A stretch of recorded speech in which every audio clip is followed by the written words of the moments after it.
para dar comienzo a un nuevo mundo de justicia, de paz y de seguridad nacional mundial. Ninguna fuerza en el universo va a poder detener este acontecimiento maravilloso. Es interesante que nosotros sepamos que Dios tiene un tiempo para todo. Y el tiempo en que Cristo vino hace 2000 años fue exactamente el tiempo que Dios ideó y diseñó para que su Hijo viniera en el momento de la historia que más se necesitaba y en el momento de la historia en la que su vida impactó al mundo entero. Con su primera venida, la historia fue radicalmente transformada. Contamos nuestros días de Cristo a nuestros días o antes de Cristo. Celebramos la Navidad, su cumpleaños, y celebramos la Semana Santa, su muerte y resurrección. El impacto de Cristo en la historia es tan importante y tan significativo, insisto, que terminó totalmente con cualquier otro líder religioso que pudiera haber existido o que ha existido desde sus tiempos a nuestros días. Krishna, Zoroastro, Buda, los gurús, Mahatma Gandhi, Confucio, cualquier líder que tú puedas mencionar, ni siquiera podría atreverse a compararse con el Hijo de Dios. Nadie nunca profetizó que iban a ser Buda, nunca nadie supo cuándo iban a ser Confucio, ni cuándo iba a venir. Ningún líder religioso ha prometido que regresaría al mundo a traer la justicia y la paz y la seguridad mundial más que el Hijo de Dios. Y esta es la razón por la cual nosotros debemos enfocar nuestra atención. Si no eres cristiano o eres ateo o eres un libre pensador, agnóstico, escéptico, en la persona de Jesús, que fue precisamente lo que hizo en mi vida el impacto que transformó mi carácter. En el libro de Gálatas capítulo 4, versículo 4, la Biblia dice que cuando vino el cumplimiento del tiempo de Dios, Dios diseñó que llegara Cristo hace 2000 años. Dios envió a su Hijo, nacido de mujer y bajo la ley, para que nos redimiera a los que estábamos bajo la ley, a fin de que recibiéramos la adopción de ser hijos de Dios. La venida de Cristo fue en el cumplimiento del tiempo que Dios había escogido. Pero vamos a preguntarnos por qué escogió Dios que Cristo viniera hace 2000 años. ¿Por qué no hace 1300 años? ¿O por qué no hace más de 2500 o hace 3000 años? Y aquí es donde encontramos la sabiduría de Dios en la Biblia. En primer lugar, Dios escogió que viniera Cristo en su primera venida hace 2000 años porque el Imperio Romano comenzó a abrir por primera vez en la historia carreteras, caminos por todos lados en Europa. De ahí viene la famosa frase, todos los caminos llevan a Roma. El Imperio Romano abrió caminos, carreteras por donde marchaban sus ejércitos, y estos caminos pavimentaron el camino para que los discípulos de Cristo cumplieran la orden que Jesús les había dado. Vayan a todas las naciones y prediquen este evangelio y hagan discípulos de todos los seres humanos. Toda potestad me es dada en el cielo y en la tierra. No tengan miedo de los hombres. He aquí yo estoy con ustedes todos los días hasta el fin del mundo. Estos nuevos caminos proporcionaron a los discípulos de Cristo la ventaja de viajar por toda Europa, África, el Medio Oriente y poder llevar estas buenas noticias al mundo entero.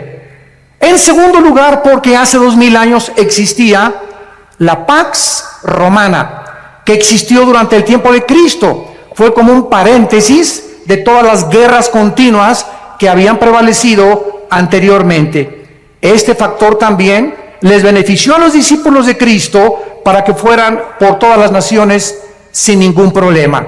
En tercer lugar, el lenguaje y la cultura helénica. Cuando los ejércitos de Alejandro el Magno marcharon para conquistar el mundo, todos los filósofos griegos influenciaron de tal manera al mundo antiguo que el mundo antiguo adoptó y asimiló el lenguaje del griego. que se llamaba el griego koiné o la cultura helénica. Como consecuencia, cuando Cristo vino, el mundo entero hablaba el griego y dominaba el helenismo. Esta igualdad de lenguaje y filosofía, al igual que los caminos que abrió Roma, pudieron prevalecer para poder llevar el evangelio y que no tuvieran absolutamente ningún problema en poder difundir las noticias de la salvación en Cristo Jesús. Pero en cuarto lugar, lo más importante por lo cual Dios envió hace 2000 años a Cristo al mundo fue por el gran vacío que existía en la humanidad, que se vuelve a repetir exactamente 2000 años después, en la época, en el siglo XXI en que estamos viviendo.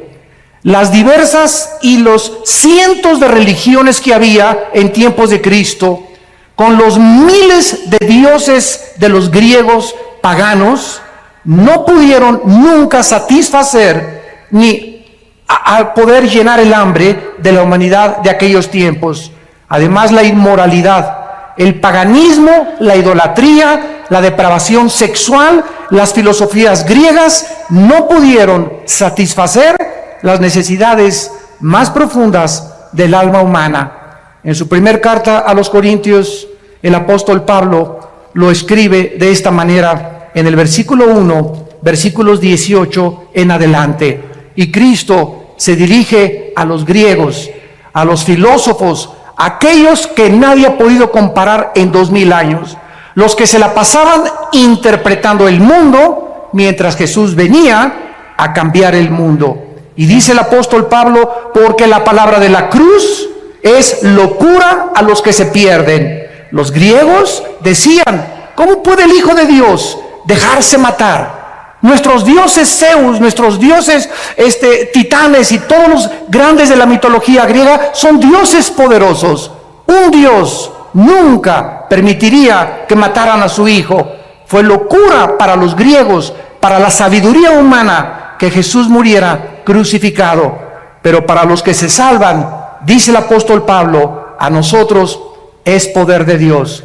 ¿Qué hizo Dios hace 2000 años? Destruyó la sabiduría de los sabios y desechó el entendimiento de los entendidos. Dios hace 2000 años, a través de Cristo, envió este mensaje a todos los filósofos. Ninguna alma humana tiene la capacidad intelectual para entender a Dios. Nadie podrá, a través de sus proposiciones filosóficas, a través de sus conjeturas, a través de sus hipótesis, a través de sus especulaciones racionales, poder comprender a Dios. ¿Por qué? Porque los pensamientos de Dios son mucho más grandes que los pensamientos humanos.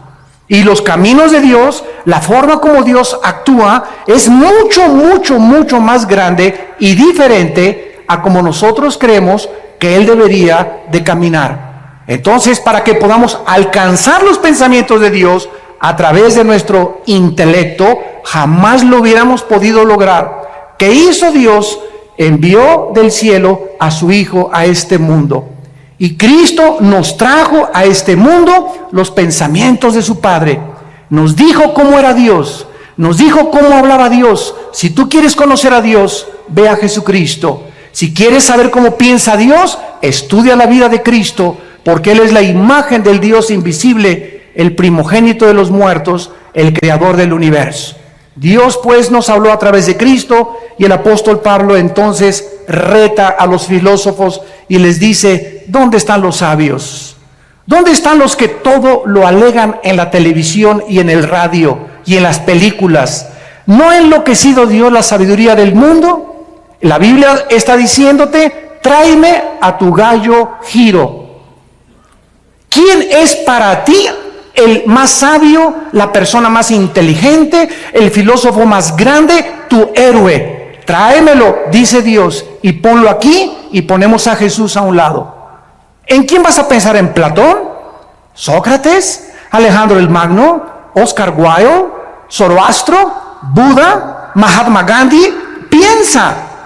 Dios nos está retando, tráeme a tu gallito Giro. Piensen ustedes en el personaje que más ha impactado tu vida. y comparémoslo con Jesucristo. Tráeme el libro que tú quieras de literatura, de genética, de historia, de geografía, de antropología, de aritmética, de física, de genética. Pónmelos aquí y ponemos la Biblia a un lado. No hay ninguna obra ni volumen en la literatura que se pueda comparar con la Biblia. Este es el mensaje que me ha gustado llevar a las universidades. Y retando a los universitarios les he dicho lo mismo. Tráiganme ustedes y vamos a discutir y vamos a argumentar contra Marx, contra Freud, contra Carlos Darwin, contra Friedrich Nietzsche, contra Carlos Sagan, contra el que tú quieras. Cristo destruye la sabiduría y la filosofía humana. ¿Por qué? Porque son hombres. Hombres como tú y como yo, frágiles, con pies de barro, que no tenemos la capacidad más que limitada para poder llegar a un cierto punto de comprensión. Y el mundo se ha pasado tratando de entender el mal, la existencia de la maldad, que es el problema número uno de la filosofía y de los teólogos en la humanidad. La humanidad vivía en las peores condiciones en aquel tiempo y entonces la Biblia dice, ya que la sabiduría de Dios. El mundo no conoció a Dios mediante la sabiduría, ni de Platón, ni de los griegos, ni de Sócrates, ni de Carlos Marx, ni de ningún hombre puede darnos el conocimiento de Dios. Agradó a Dios salvar a los creyentes por la locura de la predicación. Dios escoge un mensaje que es locura al intelecto humano. Y el mensaje es este: cree en Jesucristo, lo que Él hizo en la cruz del Calvario, invítalo a tu vida como tu Salvador y Dios te perdona tus pecados, pasados, presentes y futuros. Recibes la eternidad en ese momento y en ese momento el intelecto humano comienza a luchar. No puede ser tan fácil. Yo tengo que irme de rodillas a la villa, tengo que hacer algunas obras, tengo que hacer esto y el otro, tengo que hacer 5 asilos, tengo que construir 10 orfanatorios, tengo que hacer algo para poder entrar al cielo. Dios dice, mis pensamientos no son tus pensamientos, sométete a mis términos, la salvación es por gracia, no es por obras. Y este mensaje contradice todas las religiones, porque todas las religiones sin excepción enseñan que debemos hacer algo. Claro que después de recibir a Cristo tenemos que manifestar de que somos cristianos con las buenas obras, pero nuestras buenas obras no son el medio para salvarnos, son solamente un punto intermedio entre la salvación y lo que Dios dijo en su palabra. O sea, no es las obras lo que nos salva, sino el fruto de nuestra salvación.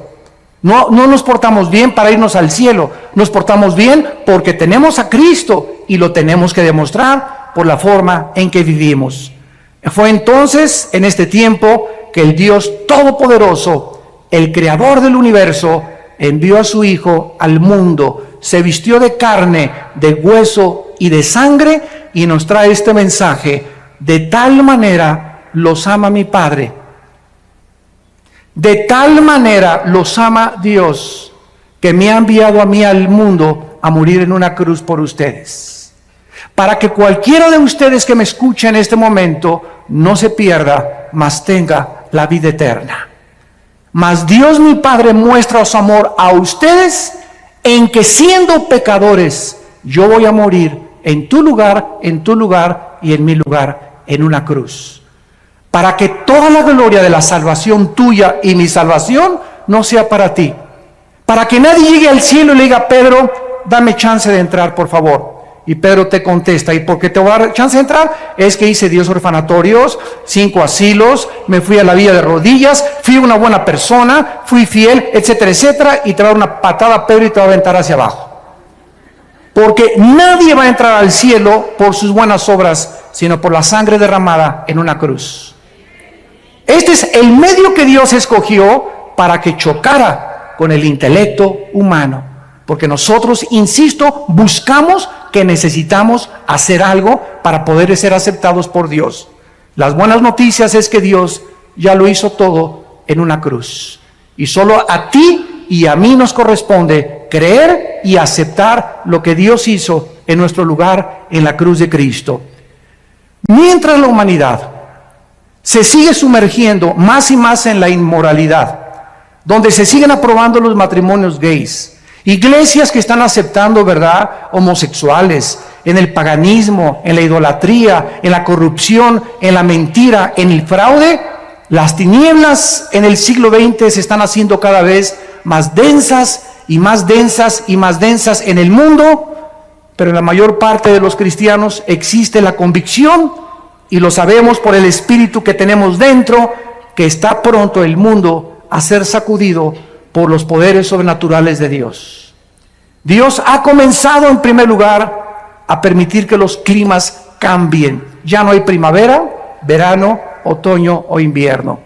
Hemos acabado con el agua, hemos contaminado la comida, hemos contaminado el aire, la guerra política se intensifica, el Medio Oriente es una olla express que en cualquier momento cualquier loco aprieta un botón y explota el Medio Oriente, el petróleo se va a $200 por barril y comienza el caos, una inflación y una recesión donde la gente va a comenzar a desmayar, dice Lucas 21, por las cosas que están por suceder en el mundo entero.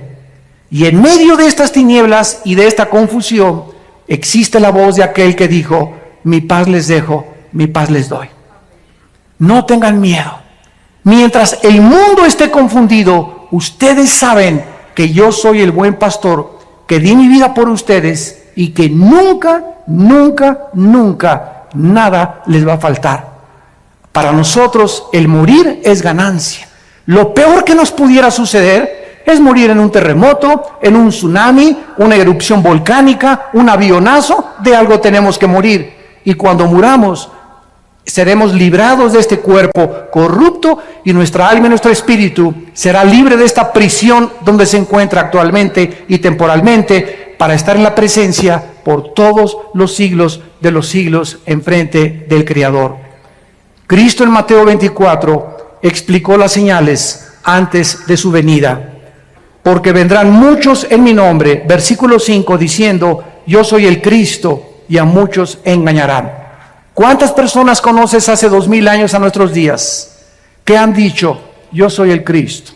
Gurús, David Koresh, Jim Jones, un tipo que anda ahorita en Miami diciendo que él es el anticristo y que él es Cristo, etcétera, etcétera. Los gurús de las filosofías orientales que te dicen: concéntrate en Chapultepec en posición de loto, budismo zen, en el tercer ojo que tenemos. El tercer ojo lo tienen, pero atrás no lo tienen adelante. Y concéntrate en Dios, y Dios está dentro de ti, y Dios está dentro de todos los seres humanos. ¿De dónde salió esta filosofía? Esta filosofía salió de los hombres, no de la Biblia. Y mientras todo esto sucede, y siguen levantándose hombres y mesías, y el mundo como un niño inmaduro sigue creyendo que un presidente o un gobernante va a sacar al país del problema, o un partido político, siguen los seres humanos poniendo su esperanza en los seres humanos y no en Dios. Y la Biblia dice: maldito el que confía en el hombre y pone por carne su brazo.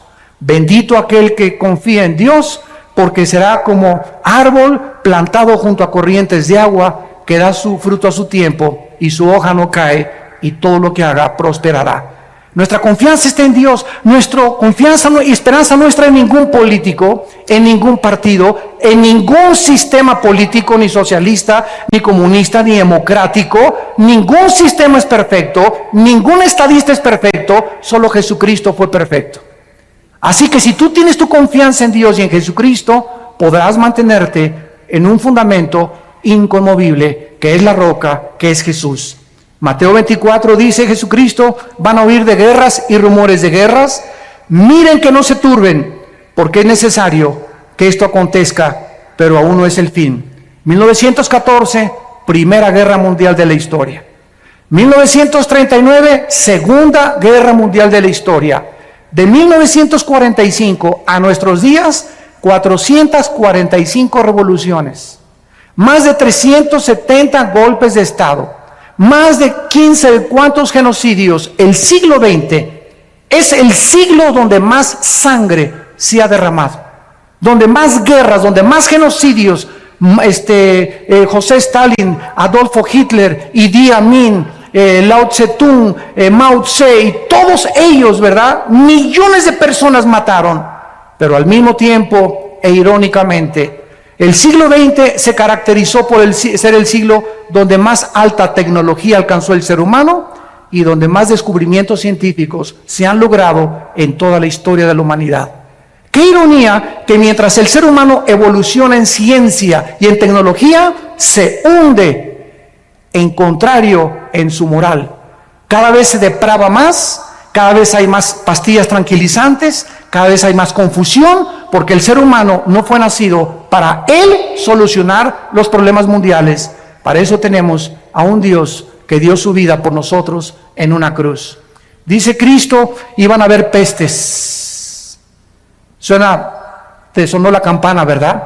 Que la influencia, que el ébola, que esto y el otro, que el SIDA, que el retrovirus del SIDA, va a haber hambres, terremotos y todo será principio de dolores. Damas y caballeros, el mundo está entrando lo que Jesús dijo hace 2000 años, al principio de los dolores. ¿Estás listo? Esto no es una coincidencia que hayas venido esta mañana a este desayuno. Dios te ama y Él quiere que tú te detengas y que pienses y reflexiones que la vida es mucho más que el sexo, que es mucho más que el alcohol y que las drogas, es mucho más que el dinero y es mucho más que la popularidad y la fama que puedas tener. Todas esas cosas te van a dejar vacío y te van a dejar insaciable, porque de esa agua volverás a tener sed, pero el agua que yo te doy, dice Jesucristo, será una fuente que salte dentro de ti para vida eterna, porque fuimos creados para Dios, y mientras nuestra alma no regrese a Dios, nada en esta vida nos podrá satisfacer, dijo Cristo. Y entonces muchos tropezarán entonces y se van a entregar unos a otros, y unos a otros se aborrecerán. Dios dice que antes de que Él venga, el carácter del ser humano se va a deteriorar. Y ahora hemos visto ya crímenes de niños de 8, de 9, de 10, 12 años de edad. Maestras de escuela acostándose con niños de 12, 13 años de edad, las maestras de 30 años. Madres que ahogan a sus hijos en los ríos y que los sacrifican porque el novio no le gustaron los hijos que tienes. Estamos viendo cosas que jamás en la historia habíamos visto. Ahora los adolescentes no son de 18 a 21 años, son de 12, 13 años de edad, ya manoseándose entre ellos, besándose entre ellos, usando drogas, usando alcohol. ¿Por qué? Porque el carácter del ser humano se está deteriorando y los padres no se han dado cuenta y lo están acabando de aceptar como algo normal. Y no es normal. Nosotros somos un pueblo santo, llamado por Dios. Somos linaje escogido para ir en contra de las diversiones, en contra de las costumbres, en contra de la cultura y la moral del mundo. Dios nos ha llamado a ser diferentes.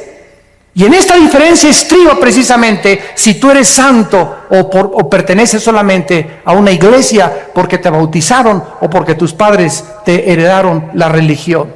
Esa es nuestra vida consagrada a Dios, donde podemos nosotros impactar al mundo con nuestra vida. Cada vez los padres se van contra los hijos ahora, los hijos contra los padres, divorcios por todos lados, la gente contra el partido político, entre los partidos políticos unos a otros matándose. Ya no les interesa México, no les interesa Argentina, les interesa su partido, no les interesa el bienestar de la nación, les interesa su imperio, les interesa lo que ellos anhelan, no les interesa tu bien ni mi bien, les interesa sus propios intereses personales. Este es el egoísmo del ser humano, donde ya se perdió la brújula por todos lados. Ya nadie sabe qué cosa es lo que están persiguiendo. Y dice Cristo, muchos profetas se van a levantar y engañar a muchos. Y por haberse multiplicado la maldad, el amor de muchos se enfriará. Pero el que persevere hasta el fin, este será salvado y será predicado este evangelio del reino a todas las naciones, y entonces vendrá el fin. No fue hasta 1975 que se puso en órbita el primer Sputnik en Rusia, hasta nuestros días, que ahora los medios de comunicación están llevando este mensaje al mundo entero. Ahorita me están viendo aquí más de 1,300 personas en este salón, pero en este momento estamos siendo observados también por más de 60 millones de seres humanos que están oyendo lo que tú estás oyendo. Increíble la tecnología del siglo XXI. La mayoría de la gente sabe que la humanidad se está desintegrando. Los cambios climáticos, los terremotos, la pérdida de ozono en el espacio, la contaminación del aire, el agua, la comida, las guerras del Medio Oriente son señales de que el mundo está a punto de explotar. Hace 2700 años, el profeta Isaías en el capítulo 24, versículo 3 en adelante, escuchen lo que escribió. Lo que voy a leer fue escrito, apúntalo, hace 2700 años. Y este rollo de Isaías que voy a leer se encontró en Qumrán. Y estos papiros originales no los inventó Don Brown, ni el Código Da Vinci, ni ángeles ni demonios, no es mitología, esto está en el Museo de Israel. Y ahí puedes ver tú estos papiros del rollo de Isaías, exactamente como lo tenemos nosotros en nuestra Biblia. Así que si alguno tiene una duda de la veracidad de los documentos históricos de la Biblia, ahí están los documentos originales que te dan testimonio de que esto es realmente palabra de Dios. Dice Isaías 24, versículo 3, la tierra será vaciada, completamente saqueada. Jehová ha pronunciado esta palabra, se destruyó, cayó la tierra, enfermó, cayó el mundo, enfermaron los altos pueblos de la tierra y la tierra se contaminó bajo sus moradores. ¿Por qué? Porque traspasaron las leyes, falsearon el derecho, quebrantaron el pacto sempiterno. Damas y caballeros, cuando tú no les pones a los niños una línea y les dices, esto pueden hacer en vacaciones, entrar a su cuarto a tal hora, levantar sus cosas, esto no pueden hacer. No puedes salir de tu cuarto después de las 9 de la noche, no puedes hacer estas cosas. Si no ponemos una línea de demarcación a nuestros jóvenes, a nuestros niños, y si el gobierno no tuviera parámetros como los altos y los semáforos que te dice la luz amarilla, párate, porque si te pasas no sos responsable de un accidente, entonces el mundo sería una anarquía total. Dios ha establecido líneas morales. La moralidad no la puede legislar un gobierno, porque hay gobiernos que permiten las drogas, que quieren legislar las drogas, hay otros que permiten la homosexualidad, así que el gobierno no puede tener la moral absoluta. Solo Dios, nuestro Creador, nos puede decir, estas son las líneas de demarcación. Y Dios en la Biblia ha establecido que el matrimonio sea entre un hombre y una mujer, no entre Pepe ni Pancho, ni entre Lupita ni Carmelita. Dios le trajo una mujer a Adán para que los dos pudieran interrelacionarse con órganos reproductores sexuales diferentes, para que pudiéramos ser colaboradores con Dios entre seres humanos. ¿Qué ha hecho el hombre? Dice la Biblia, traspasaron las leyes. A mí no me importa lo que dice, a mí me importa ser feliz y no me importa lo que la cultura ni lo que la moral diga. Y los gobiernos, como son democráticos, ante la presión de los homosexuales y de los grupos degenerados, el gobierno no tiene más que legislar y decir, para poder comprar votos, pues vamos a legislar la inmoralidad y la homosexualidad.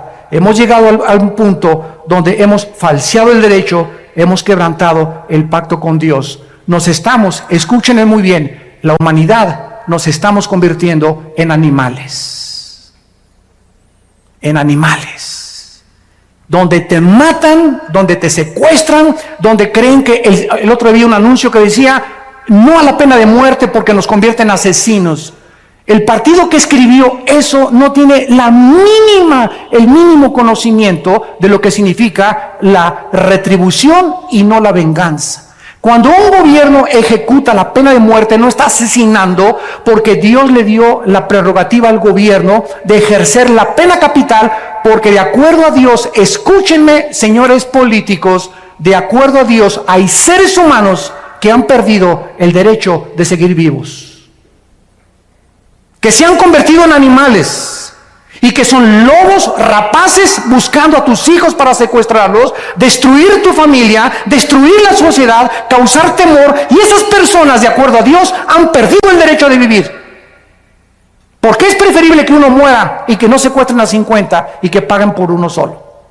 Esta es la filosofía y el pensamiento de Dios, no es el de nosotros. Pero nosotros entramos en una misericordia falsa. Ay, no, pobrecito. Todos los que han agarrado han dicho, prefiero que me maten a estar 75 años en la cárcel. ¿Qué cosa es lo que está sucediendo? Estamos perdiendo la brújula, donde ya nadie sabe si es bueno, si es malo, qué es mejor o qué no es mejor. ¿Por qué? Porque no son guiados por la Biblia, sino por los razonamientos y las filosofías de los seres humanos. El ser humano, dice la Biblia, va a llegar al nivel de los animales. Y dice Dios, por esta causa la maldición consumió la tierra. Sus moradores fueron asolados. ¿Será quebrantada la tierra? ¿Será removida como un borracho? ¿Se agravará sobre ella su pecado? Y nunca más se levantará, porque Jehová, el Dios del cielo, lo ha determinado. En todas estas cosas, la humanidad que se encuentra en un túnel donde nadie sabe dónde está la luz, dónde está la salida. Vamos a consultarle a los de la nueva era, vamos a consultarles a los gurús, vamos a consultarles a los ateos, vamos a consultarles a los adivinos, a la bola de cristal. Y Jesús dijo, yo soy el camino, la verdad y la vida. Hay un solo camino, damas y caballeros, que es Jesucristo. Dijo Jesús, yo soy la resurrección y la vida. Y quiero decirte que si tú en esta mañana vives, es precisamente porque yo quiero que tú vengas a morar conmigo eternamente en la casa de mi Padre. ¿Por qué Cristo va a regresar? Número uno, porque la creación lo espera impacientemente. La creación ha sido contaminada con huracanes, tornados, lluvias, tormentas, erupciones volcánicas. ¿Por qué? ¿Ha existido esto siempre en la humanidad? Así es, desde que el primer hombre pecó en el huerto del Edén. Dios puso un planeta perfecto como administrador a una primer pareja y el hombre se rebeló contra Dios. Y Dios ha dejado esta rebelión continuar hasta el tiempo en que Él va a venir a poder acabar con la maldad. Y durante toda esta época de la historia ha entrado el proceso que la física llama la entropía, donde todo se descompone, todo se echa a perder, nuestras células comienzan a desgastar, todo se oxida. Esta es la ley de la entropía o de la corrupción de acuerdo a la teología bíblica. Y Dios dice que cuando Él venga, restaurará totalmente la creación. Miren lo que dice en Isaías 11, versículo 6, que pasará con el mundo ecológicamente cuando Cristo regrese. Morará el lobo con el cordero, el leopardo con el cabrito se acostará, el becerro y el león, la bestia, andarán juntos, y un niño los pastoreará. La vaca y la osa pasarán, sus crías se echarán juntas, y el león como el buey comerá paja. ¿Qué dice la Biblia? Que los leones antes no eran feroces. Dios no creó a los leones feroces, Dios no le puso veneno a los alacranes, ni a la viuda negra. Dios no le puso la ferocidad a las bestias de la selva. Dios no es el autor de lo que tenemos a nuestro alrededor, somos nosotros. Cuando nosotros pecamos, inmediatamente se contaminó todo lo que estaba a nuestro alrededor. ¿Por qué? Porque el ser humano alejado de Dios no tenía el derecho de vivir en un mundo perfecto. El momento en que nosotros nos rebelamos contra Dios, me contamino a mí mismo, me comienzo a autodestruir, comienzo a destruir a mi esposa, comienzo a destruir a mis hijos, comienzo a lastimar a toda la gente a mi alrededor, porque el pecado es contagioso. Y si no entendemos esto, ¿por qué la Biblia aparta el pecado de la santidad? Nunca vamos a comprender la mente de Dios. Cuando tú pecas, estás escogiendo sufrir. Cada vez que tú pecas, vas a sufrir. Y vas a sufrir más allá de lo que tú creías que ibas a sufrir. El precio que vas a pagar va a ser más caro que el que pensabas que ibas a pagar. Y te irá peor de lo que pensaste que te iba a ir. El pecado trae consecuencias, porque la paga del pecado es la muerte. Y Jesús dijo que Él venía a pagar por el pecado humano. En segundo lugar, Cristo va a regresar porque nosotros lo estamos esperando. La Biblia dice por todos lados en el Nuevo Testamento que estemos orando y diciéndole al Padre, envíanos al Señor. Dice Tito capítulo 2, versículo 11 en adelante, porque la gracia de Dios se ha manifestado para salvación a todos los hombres, enseñándonos que renunciando a la impiedad y a los deseos mundanos, vivamos en este mundo sobria, justa y piadosamente, aguardando la esperanza bienaventurada y la manifestación gloriosa de nuestro gran Dios y Salvador Jesucristo. ¿Por qué me porto bien? ¿Por qué le tengo que ser fiel a mi esposa?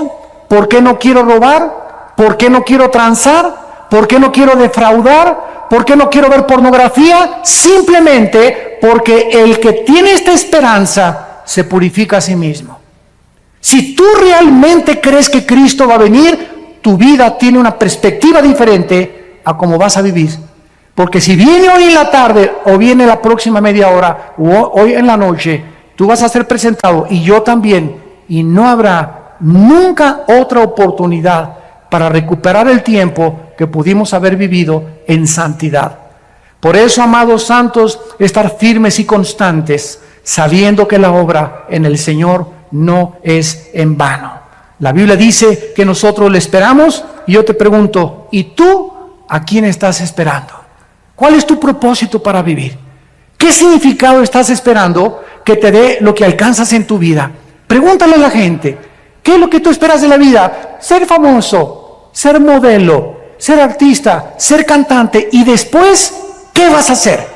¿Qué no sabes que te puedes morir a los 35 años de edad? A los 40 años de edad, a los 50 años de edad, que tu carrera política puede ser frustrada por una embolia, por un ataque al corazón, que tu belleza puede ser extinguida mañana por un cáncer de piel o por cualquier problema que te pueda suceder. Nuestra vida está en un hilo. No nos hagamos ilusiones de poner nuestras perspectivas en este mundo. Está bien que queramos distinguirnos y todo, pero para la gloria de Dios, no para nuestros propios intereses. Si tu esperanza no está en Cristo, no eres más que una pobre criatura, desventurada, pobre, desnuda y triste delante de Dios. Porque lo que le da significado a nuestra vida es esperar a Cristo. En tercer lugar, Cristo tiene que venir porque la justicia lo demanda legalmente. Si Dios es justo y Dios ama la justicia, cuando Él venga, tiene que castigar el pecado. La paga del pecado es la muerte. ¿Cuántas personas conoces tú que se han muerto sin ir a la cárcel? ¿Cuántas personas hay en la cárcel que deberían estar afuera? ¿Y cuántas personas hay afuera que deberían estar encerrados, pero por su influencia o por su dinero pueden salvarse del castigo judicial en este mundo? Escúchame, Dios algún día te va a pagar con todo lo que hiciste. No hay ninguno de nosotros que se le pueda escapar a Dios en el día del juicio, por cuanto Dios ha establecido un día en el cual juzgará al mundo con justicia, dando testimonio a los hombres con haber levantado a su Hijo de entre los muertos. En cuarto lugar, Cristo va a regresar para cumplir las profecías que Él dijo acerca de su venida. En el capítulo 14 de Juan, antes de morir, el día antes, Jesús les dijo a sus discípulos: no se turbe vuestro corazón, creen en Dios, creen también en mí. No permitas en estos meses y años que estamos viviendo que nada de las noticias, que el petróleo cayó, que el dólar cayó, que no hay trabajo, no permitan, dice Dios, que nada les robe su paz. Lo que nos hace ser vencedores ante las circunstancias adversas del mundo es la paz de Dios. Si tú no tienes en esta mañana, ustedes que nos ven por la televisión, si tú no tienes paz en tu vida, no puedes alcanzar ni lograr nada. Y déjame decirte algo, no tienes paz porque el pecado trae culpa, vergüenza, intranquilidad, irritabilidad, rencor y amargura. Cada vez que pecas, pierdes la paz, pierdes la tranquilidad, no te aguanta ni tu perro. Pero cuando tenemos paz, somos gobernados por algo que sobrepasa el entendimiento, y que aunque podamos alrededor estar en medio de un huracán y de un tornado, sabemos que nuestras vidas están totalmente en las manos de aquel que dio su vida por nosotros en una cruz. Cristo dijo: en la casa de mi Padre muchas moradas hay. Si así no fuera, yo os lo hubiera dicho. Voy a preparar lugar para ustedes, para que si yo me fuere, vendré otra vez y los tomaré a mí mismo, para que donde yo estoy, ustedes también estén. Y ustedes saben a dónde voy y sabéis el camino. Tomás le dijo: no sabemos dónde vas. ¿Cómo podemos saber el camino? Jesús le dijo: yo soy el camino. Yo soy la verdad y yo soy la vida. Nadie viene al Padre si no es por mí. Cuando yo leí esto hace 33 años, fue lo que hizo que mi vida fuera consagrada a Dios. Cuando yo leí esto, ya había estudiado yo las religiones, Buda, había pertenecido al Partido Comunista, quería ser gurú, me quería el Himalaya, me quería rapar como los Hare Krishna, quería experimentar con las drogas, con la marihuana, con el LSD, etcétera, etcétera. Y cuando yo me enfrento con estas palabras de este hombre, caí en ese momento. Eran las 1:30 de la madrugada en mi casa, bañado en lágrimas. Por fin descubría a alguien que me decía: no puede que, quizá, chance y, a lo mejor me encontraba con alguien que me decía: yo soy el camino. No hay ningún otro camino, Armando, me decía Jesús, más que yo. Cualquier otro camino en el que tú te encuentres es un camino que conduce a la muerte. Yo soy el camino por donde tú debes andar. Agárrate de mi mano, dice Jesús, y vas a caminar conmigo y vas a tener vida y vida en abundancia. Y además, cuando mueras, vas a seguir siendo pastoreado por toda la eternidad por mi Padre. Cristo viene para cumplir sus promesas que Él nos ha hecho. Y terminamos viendo los contrastes entre la primera y la segunda venida de Jesucristo. En la primera venida de Jesucristo, Él vino a quitarse el trono, la corona, los vestidos reales y bajó a un mundo de pordioseros. Bajó a un basurero que es el planeta Tierra. Y estando en la condición de hombre, no invitó a su nacimiento al Chadirán, ni a la Pompidou, ni a los Richelieu, no inventó a la clase media alta, ni a los políticos, ni a los encumbrados. Cuando Él nació, imagínate esto, el creador del universo nace en un pesebre. ¿Qué nos dice esto? Que Dios es un Dios humilde. Y que ese carácter de Dios lo debemos llevar nosotros en nuestra alma. Inmediatamente la humildad se refleja en los que siguen a Jesucristo de todo corazón. Y lo contrario es la pomposidad, la vanidad, la altanería, la soberbia, el orgullo que gobierna a los seres humanos. El desprecio por las clases marginadas, el creerse que por ser socialmente más educado o tener mejor coche o mejor color de piel o mejor esto, inmediatamente lo notamos en aquellas personas que no conocen al Hijo de Dios. Cuando Cristo venga, vendrá con toda su gloria, con toda su potestad, con todo su reino para gobernar para siempre. Dice Mateo 24:29, e inmediatamente después de la tribulación, el sol se oscurecerá, la luna no dará su resplandor, las estrellas caerán del cielo y las potencias de los cielos serán conmovidas, y entonces aparecerá la señal del Hijo del Hombre en el cielo, y entonces lamentarán todas las tribus de la tierra y verán al Hijo del Hombre viniendo sobre las nubes del cielo con gran poder y con gran gloria. Vino como un siervo. Cuando Él venga, viene a reinar sobre nosotros. En segundo lugar, vino como un cordero en su primera venida. Cuando estaban sus enemigos, no abrió su boca. Pilato le dijo: defiéndete. ¿Qué no sabes que tengo poder para crucificarte o para soltarte? Cristo sabía que su vida no dependía de un gobernador. Y le contestó a Pilato y le dijo: ninguna autoridad tendrías si no te fuera dada del cielo. Él vino a entregarse como un cordero, pero cuando Él regrese, vendrá como el león de la tribu de Judá. a juzgar a los vivos y a los muertos. En su primera venida fue juzgado.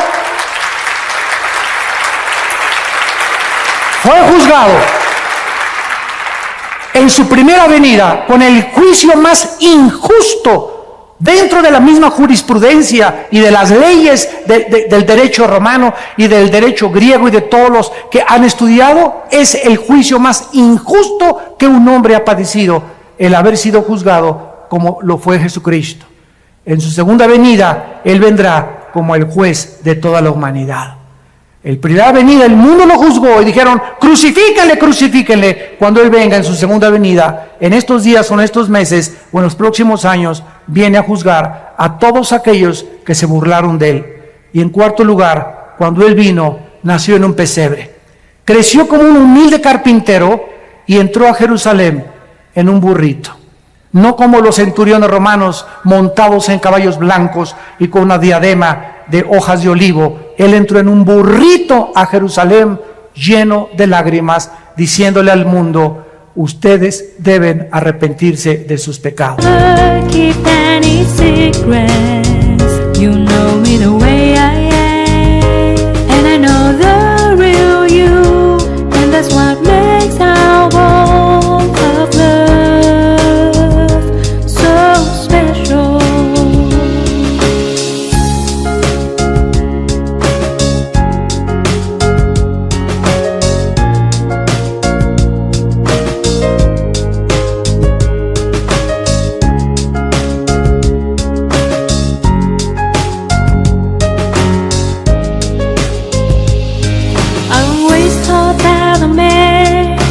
Fall in love with, couldn't so be my best friend. I am glad that it's so it is.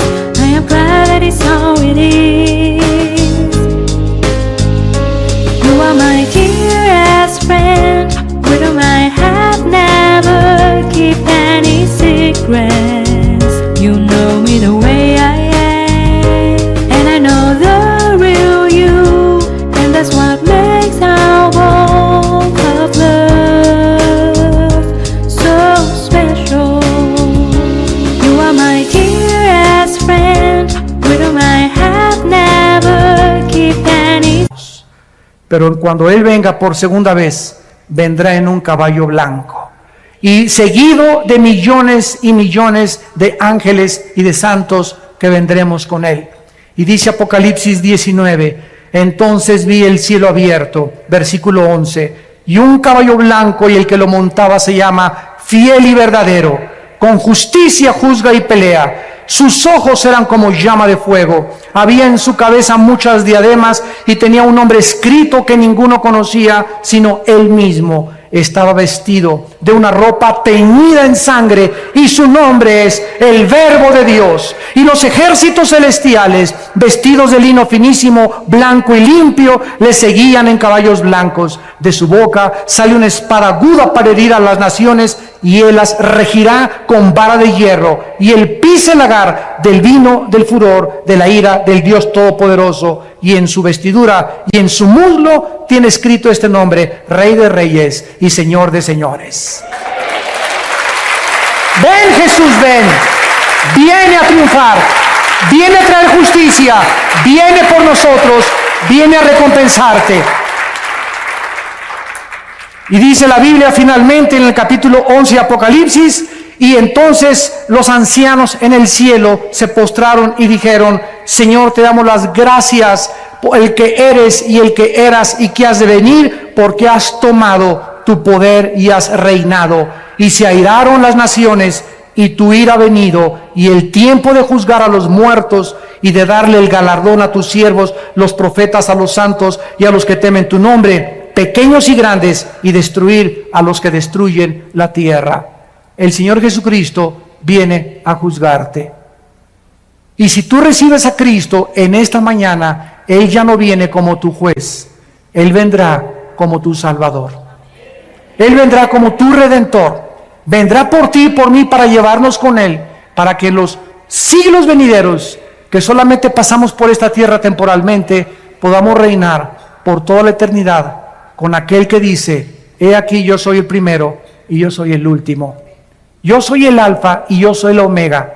Vengo pronto con mi galardón para recompensar a cada uno según su obra. ¿No quisieran muchos de ustedes en este momento abrirle tu corazón y recibirle en tu alma como tu Señor y como tu Salvador? Les pido por unos instantes, los que gusten, que inclinen su cabeza. Y ahí desde tu lugar, con toda la sinceridad y la honestidad de tu vida, sabiendo que no eres Dios, que tienes un límite para vivir y que después de la muerte viene el juicio, en este momento que tienes la oportunidad, la lucidez mental y que tu corazón ha sido preparado por el Espíritu Santo, no cierres tu corazón contra Él y dile en tu alma: Señor mío y Dios mío, te pido perdón por mis pecados. Creo que en la cruz pagaste por ellos con tu sangre preciosa.